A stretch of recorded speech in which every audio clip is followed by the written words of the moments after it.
आग की खोज इतिहास के कुछ महान खोजों में से एक है, क्योंकि आग की खोज ने मानव जीवन में एक क्रांति लाया था।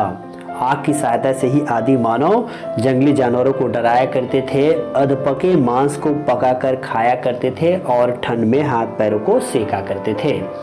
आज हम जानते हैं कि आग की सहायता से ही हम विभिन्न खनिज पदार्थों से धातुओं को प्राप्त करते हैं और बहुत सारे इंजन्स आग से ही चलते हैं। तो आग के इतने सारे फायदे हैं तो बहुत सारे नुकसान भी है। यदि इसको हम कंट्रोल्ड वे में यूज ना करें तो ये हर चीज को जला करके राख कर सकता है। थोड़ा आगे बढ़ते हैं। आज हम विभिन्न क्षेत्रों में विभिन्न प्रकार के ईंधनों का उपयोग करते हैं। मैं यहाँ 3 क्षेत्रों के नाम ले रहा हूँ, घर में, उद्योग धंधों में और जो तीसरा महत्वपूर्ण चीज़ है वो है वाहनों में।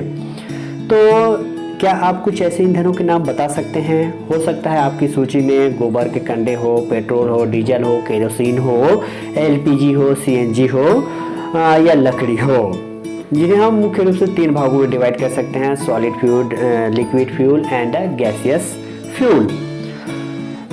इन ईंधनों के जलने पर आपने एक चीज और गौर किया होगा कि यदि मोमबत्ती जलता है और यदि चारकोल को जलाया जाए तो मोमबत्ती के जलने से एक फ्लेम बनता है, जबकि चारकोल के जलने से ओनली ग्लो उत्पन्न होता है। तो आगे हम इसी जलने की रासायनिक प्रक्रिया और चीजें जब जल करके कैसे फ्लेम देते हैं उन्हीं के बारे में स्टडी करेंगे। So let us study the chemical process of combustion or burning and types of fuel and the structure of flame which is produced during the process of burning or combustion। तो दहन वह प्रक्रिया है जिसमें कोई पदार्थ oxygen से क्रिया करके उसमें ऊर्जा उत्पन्न करता है। A chemical process of a substance in which it reacts with oxygen and give heat and light, this process is known as combustion। I repeat it again. It is a chemical process in which a substance reacts with oxygen to give heat and light. It is called combustion। ठीक है। और जिस पदार्थ में यह प्रक्रिया होती है उसे ही हम ईंधन कहते हैं या combustible substance कहते हैं। So a combustible substance is a substance which undergoes the process of combustion। जैसे मोमबत्ती जब जल करके फ्लेम देता है या जब चारकोल जल करके ग्लो देता है तो यह जो प्रक्रिया है ये कंबस्टन कहलाती है। और इस प्रक्रिया में आपका मोमबत्ती और जो कोयला या चारकोल है ये दोनों ही कंबस्टिबल सब्सटेंस कहलाते हैं। बर्निंग की प्रोसेस को हम 2 एग्जाम्पल के माध्यम से समझने की कोशिश करते हैं। First, combustion of magnesium. If magnesium ribbon heated it start burning and release a lot of heat and a bright light। मतलब मैग्नीशियम रिबन को जलाते ही आपको ऊष्मा के साथ साथ एक तेज प्रकाश प्रोड्यूस होता है। और इसे हम एक वर्ड इक्वेशन के फॉर्म में इस तरह से लिख सकते हैं कि magnesium plus oxygen is equal to magnesium oxide. Magnesium oxide एक व्हाइट एस के रूप में हमको प्राप्त होता है प्लस हीट एंड लाइट। तो यहाँ पर चूंकि मैग्नीशियम ऑक्सीजन से रिएक्ट करके हीट एनर्जी रिलीज कर रहा है इसलिए it is also an example of combustion. इसी तरह से हम एक और उदाहरण लेते हैं, ये कंबस्टन ऑफ चारकोल। चारकोल में मुख्य रूप से कार्बन होता है। जब कार्बन को जलाया जाता है तो कार्बन ऑक्सीजन से रिएक्ट करके कार्बन डाइऑक्साइड रिलीज करता है। इसको भी हम एक सिंपल वर्ड इक्वेशन में इस तरह से लिख सकते हैं कि carbon plus oxygen is equal to carbon dioxide plus heat, और कभी कभी लाइट भी रिलीज होता है जो एक ग्लो के रूप में होता है। तो यहाँ पर हम दोनों एग्जाम्पल में एक चीज़ तो बहुत ही कॉमन है जो हमने गौर किया होगा, नोट किया होगा कि जो ऑक्सीजन है वो दोनों में कॉमन था। So actually oxygen is a supporter of combustion. मैं इस पॉइंट को थोड़ा सा आगे लेके चलता हूँ। ये 3 और स्थितियाँ हैं जिसमें आपको बताना है कि क्या ये भी कंबस्टन के उदाहरण है। जैसे is food also a type of fuel for our body, क्या ये भी हमारे हीट एनर्जी का सोर्स है। सेकेंड है रस्टिंग ऑफ आयरन या लोहे में जंग लगना। और थर्ड, सूर्य जो कि हमें या हमारे लिए हीट और लाइट का मेन सोर्स है, क्या वहाँ भी किसी प्रकार का कोई कंबस्शन हो रहा है जिससे इतनी ज़्यादा हीट एनर्जी रिलीज हो रही है जो यहाँ तक 15 करोड़ किलोमीटर दूर ट्रेवल करके हम तक पहुँच जाता है। So we know that during respiration the digested food like glucose broken down with the help of oxygen and give up heat and light and carbon dioxide and water। तो ये जो heat energy किस तरह से release होना, so we know that combustion is a process in which a substance react with oxygen and give heat and light। तो यहाँ भी लाइट तो रिलीज नहीं होता लेकिन हीट एनर्जी, तो जो एक बेसिक कॉन्सेप्ट है कि कंबस्टन में हीट एनर्जी रिलीज होना जरूरी है। तो हम यह कह सकते हैं कि जो रेस्पिरेशन की जो प्रोसेस है वह एक प्रकार का स्लो कंबस्टन है। इसी तरह से लोहे में जंग लगना, तो लोहा आपको पता है it react with moisture which contains oxygen carbon dioxide and water vapours.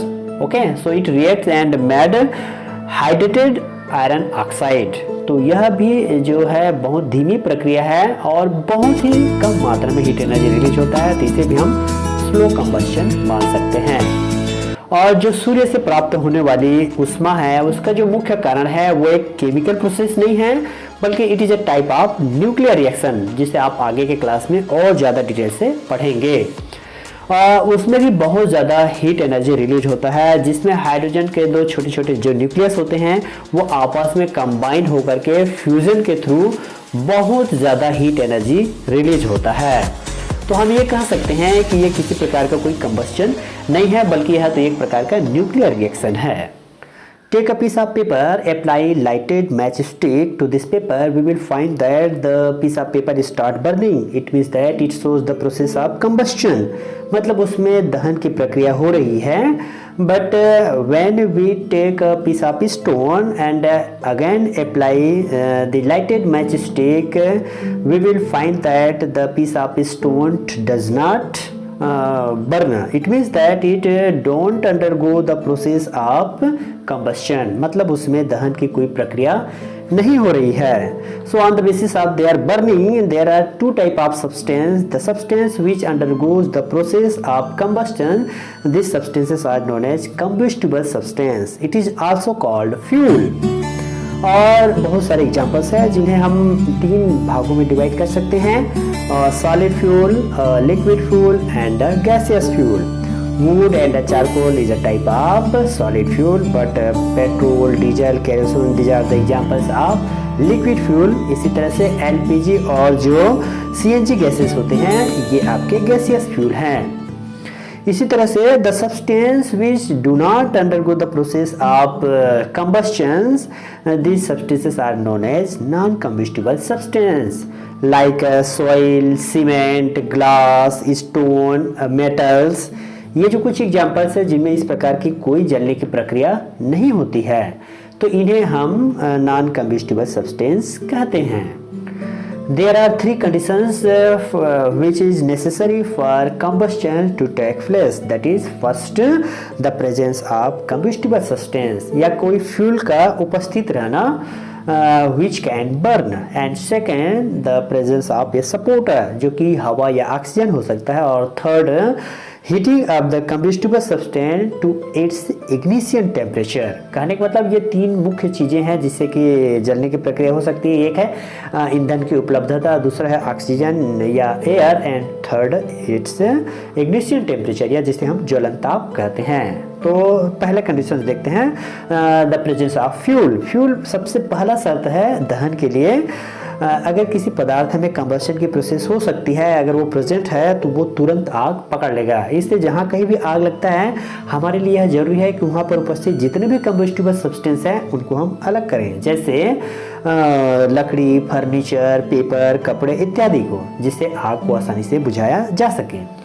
Second, that is the most important condition, that is the presence of oxygen. Oxygen जलने में सहायक होता है, इसलिए अगर किसी फ्यूल को अगर ऑक्सीजन के सप्लाई प्रॉपर वे में होते रहे तो उसमें कंबस्टन की प्रक्रिया होती रहती है। इसलिए यदि कंबस्टिबल सब्सटेंस को जिसमें कि आग लगा हुआ है, यदि ऑक्सीजन की सप्लाई रोक दिया जाए तो वो आग बुझ जाता है। थर्ड है ignition temperature. Okay, it is the lowest temperature in which a substance catch fire and start burning. मतलब ये वो सबसे कम तापमान है जिस पर किसी भी पदार्थों को आग पकड़ सकता है और वो जलने लगता है। इसे उसका हम ज्वलन ताप या इग्निशन टेम्परेचर कहते हैं। इसे एक एग्जांपल से समझते हैं। जैसे जो पेपर है, ये पेपर है, ये सामान्य रूम टेम्परेचर जो कि लगभग 30 डिग्री सेल्सियस के आसपास होता है, ये आग नहीं पकड़ता है। लेकिन जैसे ही हम इसको मैच स्टिक से लाइट करके अगर इसको हम गर्म करने लगेंगे तो जैसे ही इसको 233 डिग्री सेल्सियस मिलेगा, इसमें आग लग जाता है। मतलब हम ये कह सकते हैं कि इस पेपर का जो इग्निशन टेम्परेचर है दैट इज 233 डिग्री सेल्सियस। ये इसका इग्निशन टेम्परेचर हो गया। तो किसी भी पदार्थ जिसमें आग लगी हुई है, यदि हम उसका इग्निशन टेम्परेचर से उसको कम कर दें, उसको उतना इग्निशन टेम्परेचर ना मिले, तो वह आग भी बुझ सकता है। तो ये 3 कंडीशन हो गए, presence of fuel, air and it's ignition temperature.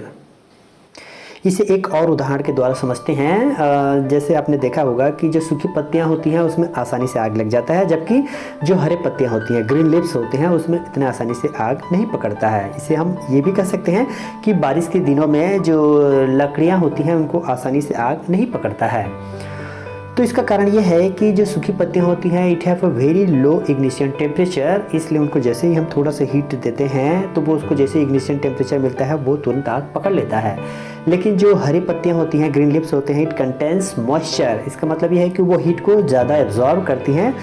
तो इस कारण से जो हीट हम उसको सप्लाई करते हैं, जो कि एक सूखे पत्तियों को देने के समय हम यूज किए थे, उतना हीट उसके लिए सफिशिएंट नहीं होता है, जिसके कारण उसको अपना जो इग्निशन टेम्परेचर है मिल नहीं पाता। इसलिए जो हरे पत्तियां होती हैं जितने टेम्परेचर पर सूखे पत्तियों को आग लग जाता है उतने ही टेम्परेचर इसमें आग नहीं लगता है। सेम यही कारण आपके सूखी और गीली लकड़ियों के बीच में होता है।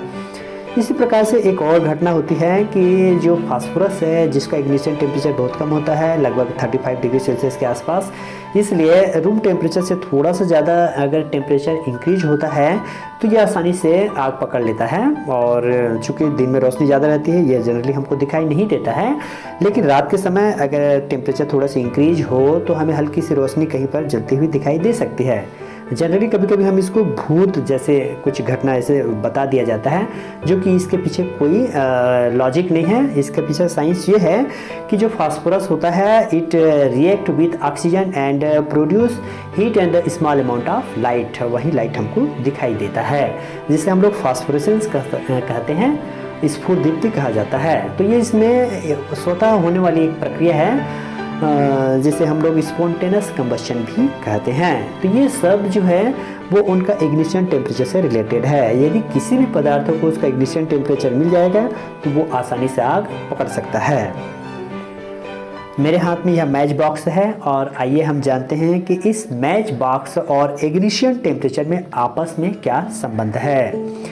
इस माचिस की तीली में, इसके हेड में potassium chlorate, antimony trisulphide, starch और कुछ ग्लू का पेस्ट लगा होता है, जबकि ये जो मैच बॉक्स है इसके जो दोनों रबिंग सरफेस होते हैं यह ग्लास पाउडर और रेड फास्फोरस से बना होता है। चूँकि वाइट फास्फोरस ज़्यादा खतरनाक होता है इसलिए रेड फास्फोरस का लेप इस पर लगा होता है। जैसे ही हम इस माचिस की तीली के साथ इसको रब करते हैं इस रबिंग सरफेस में, तो थोड़ा सा ये जो रेड फास्फोरस है वो वाइट फास्फोरस में कन्वर्ट होकर के थोड़ा सा ही इतना हीट रिलीज करता है कि ये पोटेशियम क्लोरेट के साथ एक क्रिया कर लेता है, और पोटेशियम क्लोरेट के रिएक्शन से जो हीट रिलीज होता है उससे एंटीमनी ट्राइसल्फाइड को सफिशिएंट हीट मिल जाता है और ये माचिस का तीली इस प्रकार से जलने लगता है। और इतना इग्निशन टेम्परेचर सफिशिएंट रहता है कि वो इस माचिस की तीली को जला सकते हैं।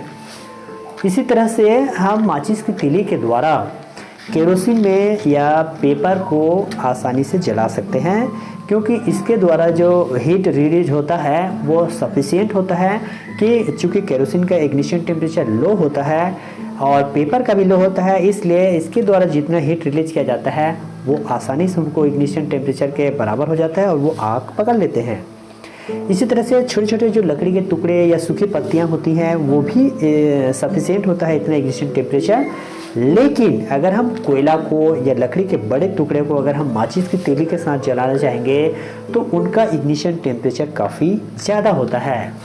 तो वहाँ पर इग्निशन टेम्परेचर काफ़ी ज़्यादा होने के कारण वो आग नहीं पकड़ता है। Different materials having different ignition temperature. So on the basis of their ignition temperature, there are two category. First category which having low ignition temperature and second category which having high ignition temperature. तो वे पदार्थ जिनका ज्वलन ताप काफ़ी कम होता है, the substance which have very low ignition temperature and can easily catch the fire with a flame, it is known as inflammable substance. ज्वलनशील पदार्थ कहते हैं जो फ्लेम के साथ बहुत ही कम ताप पर भी तुरंत आग पकड़ लेते हैं। ऐसे चीज़ों को हम इन्फ्लेमेबल सब्सटेंस कहते हैं, जैसे एलपीजी है, सीएनजी है, पेट्रोल, डीजल, केरोसिन, ये सभी हैं। जनरली हम लोग घरों में जो स्टोव यूज करते हैं उसमें हम पेट्रोल के बजाय केरोसिन यूज करते हैं। ऐसा क्यों? इसका कारण ये है कि the petrol having very low ignition temperature compare to the kerosene, इसलिए उसमें तुरंत आग पकड़ सकता है और एक्सप्लोजिव सब्सटेंस है तो विस्फोट भी हो सकता है। जबकि केरोसिन का इग्निशन टेम्परेचर पेट्रोल से ज़्यादा होने के कारण वो ज़्यादा कंफर्टेबल है स्टोव में खाना बनाने में। इसी तरह से वे चीज़ें जिनका इग्निशन टेम्परेचर काफ़ी ज़्यादा होता है, जैसे लकड़ी है, जैसे कि गोबर के कंडे हैं, जैसे कोयला है, इनका इग्निशन टेम्परेचर काफ़ी ज़्यादा होता है, जिसके कारण हमें उन्हें बहुत ज़्यादा हीट या उष्मा देने की ज़रूरत पड़ती है। कहने का तात्पर्य है कि बर्निंग प्रोसेस हमारे लिए लाभदायक तो है ही, साथ साथ हानिकारक भी हो जाता है। कम मात्रा में जो आग है वो हमारे भोजन पकाने के साथ साथ मशीनों को चलाने के लिए भी ज़रूरी है, लेकिन यदि यह व्यापक स्तर पर फैल जाए, जैसे यदि वो फैक्ट्रियों में लग जाए, घरों में लग जाए, ऑयल टैंकर्स में लग जाए, पेट्रोल पंप पे लग जाए, तो वहाँ बहुत ज़्यादा विनाश फैलाती है। बड़े बड़े जंगल जल करके राख हो जाते हैं। ऐसी स्थिति में उसको एक्सटिंग्विशिंग करने की बहुत ज़रूरत होती है, उसको दमित करने की ज़रूरत या बुझाने की बहुत ज़रूरत होती है। इस प्रोसेस को ही हम फायर फाइटिंग कहते हैं। और हर शहर में इनकी एक टीम होती है जिसे हम लोग फायर ब्रिगेड स्टेशन कहते हैं। उसमें जो फायरमैन्स होते हैं उनको आग बुझाने की अच्छी खासी ट्रेनिंग मिली होती है और वो उसमें विशेषज्ञ होते हैं, इसलिए हम सबके पास उनके नंबर जरूर होने चाहिए। We know that any fire needs three things. First, fuel. Second, the supply of oxygen, and third, its ignition temperature. तो इनमें से कोई भी एक कंडीशंस को यदि हम रिमूव कर देते हैं तो आग को कंट्रोल किया जा सकता है। First, by removing of the fuel, जो कंबस्टिबल सब्सटेंस उसको अलग कर दिया जाए। Second, the removing of the heat bye cooling with water, उसके इग्निशन टेम्परेचर को कम कर दिया जाए। And third, the cut off supply of air, oxygen की पूर्ति को ख़त्म किया जाए। तो इसमें से किसी भी एक कंडीशंस को यदि हम अलग कर देते हैं तो हम निश्चित रूप से आग को कंट्रोल में ला सकते हैं। तो आइए इसके बारे में डिटेल से जानकारी लेते हैं। फर्स्ट, रिमूव द फ्यूल और कंबस्टिबल सब्सटेंस। तो a fuel is a food for fire. So when fire starts in a room, all the combustible substance like furniture, clothes and books etc. Which can burn easily should be removed at once so that fire may not spread. If possible, cooking gas cylinder should be removed and electricity should be switched off. कोशिश करना है कि जो आसानी से जलने वाले हमारे पदार्थ हैं, फ्यूल हैं, उनको तुरंत वहाँ से अलग कर दिया जाए, जैसे बुक्स हैं, फर्नीचर्स हैं, कपड़े हैं, उनको। To control the fire it is necessary to remove the heat और decreasing the ignition temperature of the fuel. इसके लिए हम लोग प्रायः जल का उपयोग करते हैं और यहाँ जो वाटर है वो दो तरीके से फायर को कंट्रोल करता है। First, it absorb heat from the combustible substance, और उसको इतना ठंडा कर देता है कि उसमें आगे आग लग नहीं पाता है। साथ ही साथ जब ये वेपराइज होता है तो इसके जो वेपर्स होते हैं, भाप होते हैं, वो पूरी तरह से उस कंबस्टिबल सब्सटेंस को ब्लैंकेट की तरह कवर कर लेते हैं और सीधे हवा की सप्लाई डायरेक्ट उस फ्यूल तक नहीं पहुँच पाता है, जिससे आग बुझ जाता है। लेकिन तेल और पेट्रोल में और इसी तरह से बिजली के कारण लगी हुई आग को हम पानी की सहायता से नहीं बुझा सकते हैं, because water is heavier than oil and petrol. और ये क्या करता है, ये नीचे का लेयर बना लेता है और ऊपर में फिर से तेल और पेट्रोल आ जाते हैं।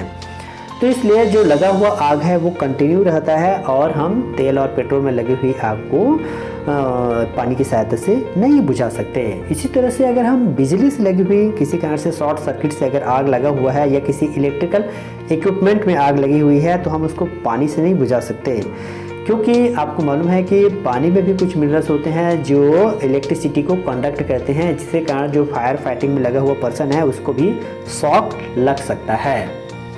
तो पानी के द्वारा केवल वही आग को बुझाया जा सकता है जो या तो तेल ना हो वो बिजली से लगा हुआ हो। The third step to control the fire, it is necessary to cut off the supply of air. ये हम कई तरीके से करते हैं, जैसे मिट्टी, सैंड, ब्लैंकेट या कार्बन डाइऑक्साइड का उपयोग करते हैं। Carbon dioxide is the best extinguisher substance because carbon dioxide gas is denser than air and forms a layer around the burning substance. Carbon dioxide layer covers the fire like a blanket, due to which fresh air cannot reach the burning substance. जिसके कारण जो हवा जो सीधे combustible substance तक नहीं पहुंच पाती, क्योंकि यह एक ब्लैंकेट की तरफ उसको कवर कर लेता है, क्योंकि यह हवा से भारी होता है। दूसरी चीज़ ये है कि जो कार्बन डाइऑक्साइड होता है उसको काफ़ी कंप्रेस करके लिक्विड फॉर्म में सिलेंडर के अंदर भरा जाता है। तो जब ये बाहर आता है तो वो आसपास के जो वातावरण को इतना ठंडा कर देता है कि जो कंबस्टिबल सब्सटेंस का टेम्परेचर होता है एकदम से कम हो जाता है, जिसके कारण उसमें लगी हुई आग बुझ जाती है। तो इस तरह से कार्बन डाइऑक्साइड दो तरीके से फायर एक्सटिंग्विशिंग का काम करता है। फर्स्ट तो वो उसके चारों तरफ कवर करके एक ब्लैंकेट की तरह ऑक्सीजन की सप्लाई को कम कर देता है, और दूसरा वो है उसका इग्निशन टेम्परेचर को भी कम कर देता है। इसलिए जो कार्बन डाइऑक्साइड है it is a best extinguishing material. Second ये है कि हम थोड़ी बहुत मात्रा में लगी हुई आग को सैंड और सॉइल के द्वारा भी बुझा सकते हैं। जैसे जो घरों में आसपास लगी हुई आग होती है उसमें थोड़ी बहुत मात्रा में हम मिट्टी छिड़क करके या रेत छिड़क करके उसको हम बुझा लेते हैं। इसी तरह से जो फ्राइंग, अगर किचन में फ्राइंग पान में किसी तरह कोई आग लगता है तो हम मोटे कपड़े के द्वारा भी उसको बुझा लेते हैं, क्योंकि ये जो कपड़े हैं या ये जो सैंड है या सॉइल है वो डायरेक्ट एयर की सप्लाई को रोक देता है, उस कंबस्टिबल सब्सटेंस तक पहुंचने नहीं देता, जिससे उनको ऑक्सीजन की सप्लाई नहीं हो पाती और कंबस्शन प्रोसेस रुक जाता है। तो ये हैं वो तरीके जिनसे हम ऑक्सीजन को सीधे वहाँ तक ना पहुँचा करके आग को दमित करते हैं। There are various type of combustions like that rapid combustion, spontaneous combustion and third explosion.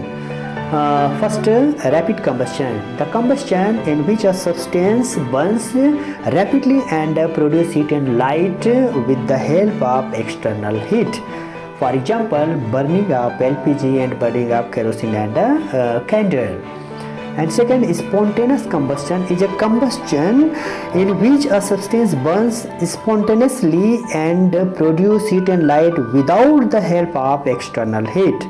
For example, phosphorus burns spontaneously at room temperature. And third, explosion, combustion in which a substance burns suddenly and produce heat and light and sound with the help of heat or pressure. That is explosion of crackers and applying heat or pressure.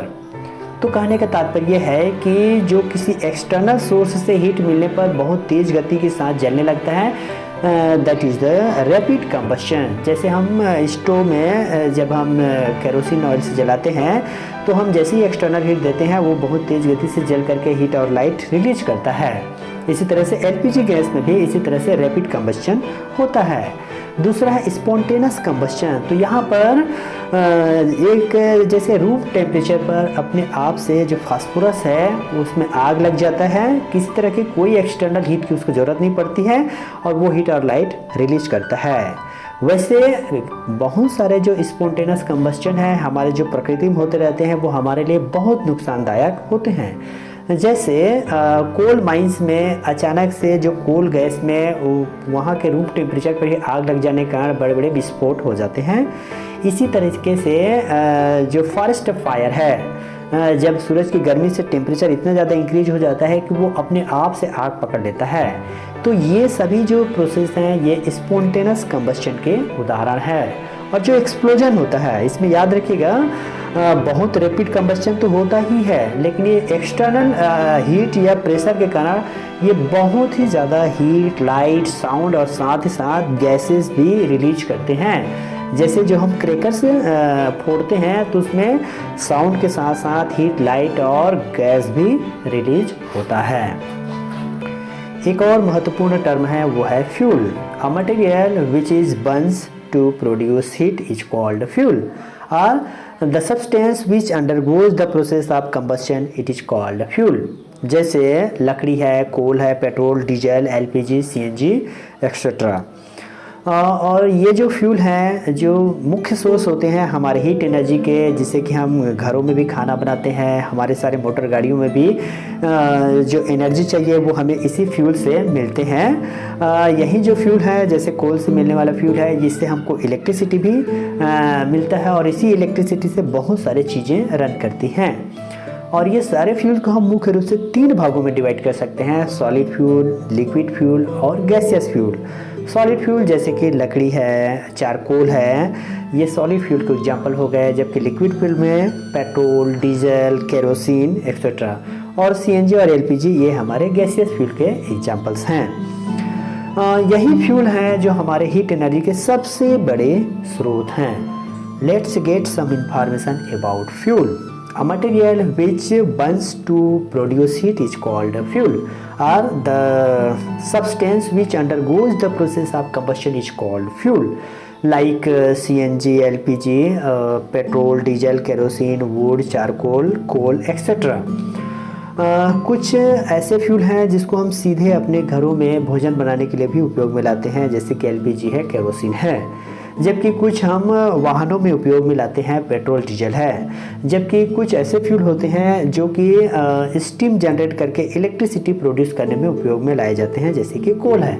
और इसी electricity से बहुत सारे जो machines हैं, engines हैं वो चलते हैं। और जितने भी फ्यूल्स हैं मुख्यतः हम इसको 3 भागों में डिवाइड कर सकते हैं: solid fuel, liquid fuel and gaseous fuel. Charcoal or wood is a type of solid fuel, petrol, diesel, kerosene is a type of liquid fuel and LPG and CNG is a type of gaseous fuel। सभी fuel जो होते हैं वो हमारे heat energy के सबसे बड़े स्रोत होते हैं, लेकिन सारे फ्यूल एक समान हीट एनर्जी रिलीज नहीं करते। कुछ फ्यूल बहुत ज़्यादा हीट एनर्जी रिलीज करते हैं, जबकि कुछ फ्यूल ऐसे हैं जो बहुत ही कम मात्रा में हीट एनर्जी रिलीज करते हैं। तो इन फ्यूल की एफिशिएंसी को कैसे मेजर किया जाता है, उसके लिए एक और टर्म्स यूज किया जाता है, that is known as calorific value. तो कैलोरीफिक वैल्यू क्या होता है? The amount of heat energy produced due to complete combustion of 1 kg of fuel, it is called its calorific value. मैं एक बार फिर से कहता हूँ कि कैलोरीफिक वैल्यू 1 किलोग्राम ईंधन के पूर्ण दहन करने से जो उसमें ऊर्जा उत्पन्न होती है उसे उसका कैलोरीफिक वैल्यू कहा जाता है। The amount of heat energy is produced on complete combustion of 1 kg of fuel, it is called its calorific value. और इसकी यूनिट जो है वो है kg/kg, किलो जूल अपान किलोग्राम। 1 किलोग्राम फ्यूल को जलाने पर जितना भी kilo joule heat energy release होती है उसे उसका कैलोरीफिक वैल्यू कहते हैं। इस टेबल को ध्यान से देखने से पता चलता है कि इसमें जो विभिन्न प्रकार के फ्यूल हैं और उनकी कैलोरीफिक वैल्यू है वो कितनी है। From the above table we can see that the calorific value of LPG is 55,000 kilo joule per KG. By saying that the calorific value of LPG is 55,000 kilojoule per kg, we mean that if 1 kilogram of LPG is burnt completely, then it will produce 55,000 kilojoule of heat energy. The calorific value of LPG is much higher than the calorific value of cow dung cake and coal. thus mean that the burning of given amount of LPG will produce much more heat than burning the same amount of cow dung cake or coal। तो स्पष्ट है कि 1 kilogram काऊ डंग cake या जो कोल से 1 kilogram LPG बहुत ज़्यादा heat energy उत्पन्न होती है। तो ये हमें उसके कैलोरीफिक वैल्यू से ही पता चल पाता है कि कौन सा फ्यूल कितना हीट एनर्जी उत्पन्न कर रहा है। विद्यालय में अगर कोई स्टूडेंट डिसिप्लिन हो, अपना कार्य अप टू डेट करके रखता हो और जो मैनर्स से भी भरा हो, उसे हम एक आइडियल स्टूडेंट या गुड स्टूडेंट कह सकते हैं। इसी तरह से एक गुड फ्यूल में वो कौन कौन सी कंडीशंस होने चाहिए जिसके आधार पर हम उसको एक आइडियल फ्यूल माने। तो a good fuel have a very low in price, it is readily available, it is easy to store and transport, it cause very less amount of pollutant gas and it release a large amount of heat energy, और जो अपने पीछे कोई अवांछनीय चीज़ ना छोड़े। तो ये सारे कंडीशंस को फुलफ़िल करने वाले जो फ्यूल हैं उनको हम आइडियल फ्यूल मान सकते हैं। लेकिन ऐसा कोई फ्यूल नहीं है जिसे हम आइडियल माने। जैसे यदि हम कंपेयर करें काऊ डंग केक की और एलपीजी की, तो काऊ डंग केक हालांकि इजीली अवेलेबल है, उसका प्राइस भी काफ़ी कम है, लेकिन वो बहुत कम heat energy only 6000 to 8000 kilo joule per kg उत्पन्न करता है, लेकिन बहुत ज़्यादा हार्मफुल गैस भी रिलीज करता है। इसी तरह से एलपीजी की बात करें तो उसको आसानी से स्टोर किया जा सकता है सिलेंडर में, और उससे बहुत ज़्यादा हीट एनर्जी भी रिलीज होता है, और उससे कम अमाउंट में भी हार्मफुल गैस वो रिलीज करता है, लेकिन वो कॉस्टली होता है। इसी तरह से सबसे अच्छा फ्यूल तो हाइड्रोजन गैस है, जो अपने पीछे किसी तरह का कोई हार्मफुल गैस रिलीज नहीं करता और बहुत ज़्यादा हीट एनर्जी भी रिलीज करता है, उसको आसानी से स्टोर की भी किया जा सकता है, लेकिन ये बहुत ही कॉस्टली होता है।